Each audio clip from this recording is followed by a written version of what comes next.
ನಮಸ್ತೆ ರೀ ಎಲ್ಲರಿಗೂ ವೆಲ್ಕಮ್ ಟು ಚೇತೂಸ್ ಕಿಚನ್. ಇವತ್ತು ರೇಷನ್ ಅಕ್ಕಿಯಿಂದ ರವೆ ಇಡ್ಲಿನ ಯಾವ ಥರ ಮಾಡೋದು ಅಂತ ಹೇಳ್ಕೊಡ್ತೀನಿ. ನೀವು ಒಂದ್ಸರಿ ಈ ಥರ ರವೆ ಇಡ್ಲಿನ ಮಾಡಿದರೆ ಇನ್ಯಾವತ್ತು ಪ್ಯಾಕೆಟ್ ರವೆನ ನೀವು ತರೋದನ್ನೇ ನಿಲ್ಲಿಸ್ತೀರಾ ಅಂತ ಹೇಳ್ಬೋದು.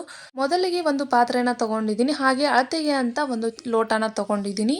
ನಾನು ಈ ಲೋಟದಿಂದ 4 ಲೋಟದಷ್ಟು ನಾನು ರೇಷನ್ ಅಕ್ಕಿನ ತೊಗೊಳ್ತೀನಿ.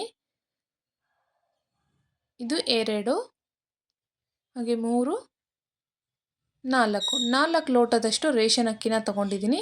ಹಾಗೆ ಅದೇ ಲೋಟದಿಂದ ನಾನು ಒಂದು ಫುಲ್ ಆಗಿರಬೇಕು ಅಷ್ಟು ನಾನು ಉದ್ದಿನ ಬೇಳೆ ತೊಗೊಳ್ತಾ ಇದ್ದೀನಿ. ಉದ್ದಿನ ಕಾಳು ಇದ್ದರೂ ಕೂಡ ಅದನ್ನು ಕೂಡ ತೊಗೋಬೋದು. ಇದನ್ನು ನಾನು ಸಪ್ರೇಟಾಗಿ ನೆನೆಸಿಟ್ಕೊಳ್ತಾ ಇದ್ದೀನಿ. ಹಾಗೆ ಇನ್ನೂ ಒಂದು ಬೇರೆ ಬೌಲನ್ನು ತೊಗೊಂಡ್ಬಿಟ್ಟು ಇದಕ್ಕೆ ಒಂದು 1/2 ಟೇಬಲ್ ಸ್ಪೂನು ನಾನು ಮೆಂತ್ಯನ ಸಪ್ರೇಟಾಗಿ ನೆನೆಸಿಟ್ಕೊಳ್ತಾ ಇದ್ದೀನಿ. ಯಾಕಂದರೆ ಮೆಂತ್ಯನ ನೆನೆಸಿಟ್ಟಿರೋ ನೀರನ್ನು ವೇಸ್ಟ್ ಮಾಡಬಾರ್ದು. ಸೊ ಹಾಗಾಗಿ ಇವಾಗ ಇದೆಲ್ಲನೂ ಕ್ಲೀನಾಗಿ ತೊಳ್ಕೊಂಡಿದ್ದೀನಿ. ರೇಷನ್ ಅಕ್ಕಿನ ಮಿನಿಮಮ್ 7ರಿಂದ 8 ಸರಿ ಚೆನ್ನಾಗಿ ತೊಳ್ಕೊಬೇಕು. ಆಮೇಲೆ ಉದ್ದಿನ ಬೇಳೆನೂ ಅಷ್ಟೇ ಒಂದು 4-5 ಸರಿ ಚೆನ್ನಾಗಿ ತೊಳೆದು, ಮೆಂತ್ಯನ ನಾನು ಏನಕ್ಕೆ ಸಪ್ರೇಟಾಗಿ ನೆನೆಸಿಡ್ತಾ ಇದ್ದೀನಿ ಅಂದರೆ, ಮೆಂತ್ಯ ನೀರು ತುಂಬಾ ಇಂಪಾರ್ಟೆಂಟು, ಆರೋಗ್ಯಕ್ಕೆ ತುಂಬಾ ಒಳ್ಳೆಯದು. ಅದನ್ನು ನೀರನ್ನು ವೇಸ್ಟ್ ಮಾಡಬಾರ್ದು ಅಂತ ನೀವೆಲ್ಲ ಅಕ್ಕಿ ಜೊತೆಗೆ ಮೆಂತ್ಯನ ನೆನೆಸಿಟ್ರೆ ನಾವು ಕೆಲವೊಂದು ಸಾರಿ ನೀರು ಚೆಲ್ಲೋದು ಬರುತ್ತೆ. ಸೊ ಹಾಗಾಗಿ 5ರಿಂದ 6 ಗಂಟೆ ಇದನ್ನು ನಾನು ನೆನೆಯೋದಕ್ಕೆ ಅಂತ ಹಾಗೆ ಇಡ್ತೀನಿ. 5ರಿಂದ 6 ಗಂಟೆ ನೆನೆದಿದ್ದಾದಮೇಲೆ ಇದನ್ನು ಮಿಕ್ಸಿ ಮಾಡ್ಕೊಳ್ತೀನಿ. ಇವಾಗ ಹಾಗೆ ಬಿಡ್ತೀನಿ.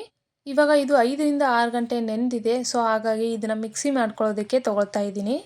ಎಲ್ಲನೂ ಕಂಪ್ಲೀಟಾಗಿ ಎಷ್ಟು ಚೆನ್ನಾಗಿ ನೆಂದಿದೆ ಅಂತ ನೋಡ್ಬೋದು. ಈ ಥರ ನೀವು ನೆನೆಸ್ಕೋಬೇಕು. ಇವಾಗ ಮಿಕ್ಸಿ ಮಾಡಿದ್ದನ್ನು ಹಾಕೊಳ್ಳೋದಕ್ಕೆ ಒಂದು ಪಾತ್ರೆನ ಸೈಡಿಗೆ ಇಟ್ಕೊಳ್ತಾ ಇದ್ದೀನಿ. ಹಾಗೆ ಮಿಕ್ಸಿ ಜಾರ್ಗೆ ನಾನು ಉದ್ದಿನ ಬೇಳೆನ ಹಾಕ್ಕೊಳ್ತಾ ಇದ್ದೀನಿ. ನಮ್ಮದು ಚಿಕ್ಕ ಲೋಟದಲ್ಲಿ ಹಾಕಿದ್ದೆ ಅಲ್ಲ, ಸೊ ಹಾಗಾಗಿ ಎಲ್ಲನೂ ಉದ್ದಿನ ಬೇಳೆನ ಒಂದೇ ಸಾರಿ ನಾನು ಮಿಕ್ಸಿ ಮಾಡ್ಕೊಳ್ತೀನಿ. ಹಾಗೆ ಮೆಂತ್ಯ ನೀರು ಸಮೇತ ನೀವು ಹಾಕ್ಕೋಬೇಕು. ಮೆಂತ್ಯ ನೀರನ್ನು ಹಾಗೆ ಮೆಂತ್ಯ ಕಾಳನ್ನು ವೇಸ್ಟ್ ಮಾಡಬಾರ್ದು. ಇದನ್ನು ಈಗ ನಾನು ಸ್ಮೂತಾಗಿ ಮಿಕ್ಸಿ ಮಾಡಿ ಈ ಪಾತ್ರೆಗೆ ಹಾಕ್ತಾ ಇದ್ದೀನಿ. ಕಂಪ್ಲೀಟಾಗಿ ಹಾಕಿದ್ದಾದಮೇಲೆ ಇವಾಗ ಇದು ಕಂಪ್ಲೀಟಾಗಿ ಹಾಕಿದ್ದಾಯಿತು. ಇನ್ನು ಅಕ್ಕಿನ ಹಾಕ್ಕೋಬೇಕಲ್ವಾ. ಇದೇ ಜಾರಿಗೆ ನಾನು ಅಕ್ಕಿನ ಕೈಯಿಂದ ನೀರನ್ನು ಬಸ್ದು ತೆಗೆದು ಕೈಯಿಂದ ಹಾಕ್ತಾ ಇದ್ದೀನಿ.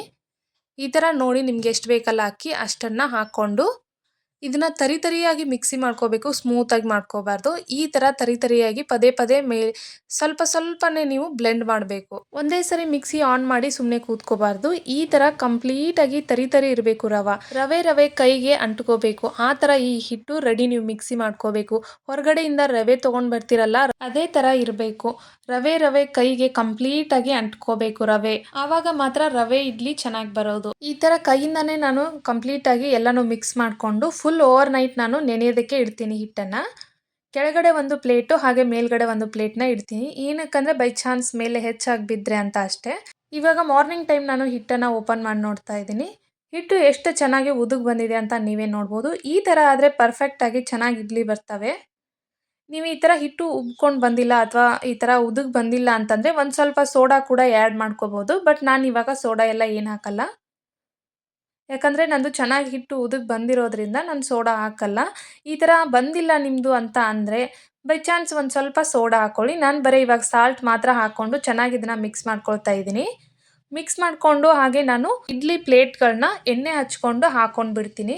ಇಡ್ಲಿ ಪ್ಲೇಟಿಗೆ ನಾನು ಎಣ್ಣೆನ ಹಚ್ಕೊಂಡು ಆಗಲೇ ನಾನು ಬ್ಯಾಟರ್ ಕೂಡ ಹಾಕ್ಕೊಂಡು ರೆಡಿ ಮಾಡ್ಕೊಂಡಿದ್ದೀನಿ. ಹಾಗೆ ನೀರನ್ನು ಕೂಡ ನಾನು ಬಾಯ್ಲ್ ಮಾಡ್ಕೊಳ್ಳೋದಕ್ಕೆ ಅಂತ ಕುಕ್ಕರಲ್ಲಿ ಇಟ್ಕೊಂಡಿದ್ದೀನಿ, ಇಡ್ಲಿ ಕುಕ್ಕರಲ್ಲಿ. ಇವಾಗ ನೀರು ಬಾಯ್ಲ್ ಆಗ್ತಾ ಇದ್ದಂಗೆ ಇದನ್ನು ಇಟ್ಬಿಟ್ಟು ಸ್ಟ್ಯಾಂಡ್ ಇಟ್ಟು ನಾನು ಲಿಡ್ನ ಕ್ಲೋಸ್ ಮಾಡಿ 15 ಮಿನಿಟ್ಸ್ ಇದನ್ನು ಬೇಯಿಸ್ಕೊತೀನಿ. ಹಾಗೆ ಇವಾಗ 15 ಮಿನಿಟ್ಸ್ ಆದಮೇಲೆ ಇದನ್ನು ಓಪನ್ ಮಾಡಿ ನಾನು ತೊಗೊಳ್ತಾ ಇದ್ದೀನಿ ಇಡ್ಲಿ ಸ್ಟ್ಯಾಂಡನ್ನು. ಇವಾಗ ನೀವೇ ನೋಡ್ಬೋದು ಎಷ್ಟು ಪರ್ಫೆಕ್ಟಾಗಿ ಎಷ್ಟು ಚೆನ್ನಾಗಿ ಇಡ್ಲಿ ಬಂದಿದೆ ಅಂತ. ಒಂದ್ಸರಿ ನೀವು ಈ ಥರ ರವೆ ಇಡ್ಲಿನ ಮಾಡಿಕೊಂಡ್ರೆ ಇನ್ಯಾವತ್ತೂ ಹೊರಗಡೆಯಿಂದ ರವೆನ ತೊಗೊಂಡೇ ಬರಲ್ಲ ಅಂತ ಹೇಳ್ಬೋದು. ಅಷ್ಟು ಚೆನ್ನಾಗಿ ರವೆ ಇಡ್ಲಿ ಬಂದಿದ್ದಾವೆ, ನೀವೇ ನೋಡ್ಬೋದು. ನನ್ನ ವಿಡಿಯೋ ನಿಮ್ಗೆ ಇಷ್ಟ ಆದರೆ please like, share and subscribe my channel. ಹಾಗೆ ಸಪೋರ್ಟ್ ಮಾಡ್ತಾ ಇರಿ ಅಂತ ಹೇಳ್ತಾ ಥ್ಯಾಂಕ್ಸ್ ಫಾರ್ ವಾಚಿಂಗ್. ನೀವೇ ನೋಡ್ಬೋದು ಎಷ್ಟು ಪರ್ಫೆಕ್ಟಾಗಿ ಮಲ್ಲಿಗೆ ಥರ ರವೆ ಇಡ್ಲಿ ಬಂದಿದೆ ಅಂತ ಹೇಳಿಬಿಟ್ಟು. ಎಷ್ಟು ಸಾಫ್ಟ್ ಆಗಿದೆ ಅಂದರೆ ಅಷ್ಟೇ ರವೆಯಾಗಿ ಅಷ್ಟು ಪರ್ಫೆಕ್ಟಾಗಿ ಬಂದಿದೆ. ನೀವು ಇಡ್ಲಿ ರವೆನ ಮಿಕ್ಸಿ ಮಾಡ್ಕೋಬೇಕಂದ್ರೆ ಪರ್ಫೆಕ್ಟಾಗಿ ಮಿಕ್ಸಿ ಮಾಡ್ಕೊಳ್ಳಿ.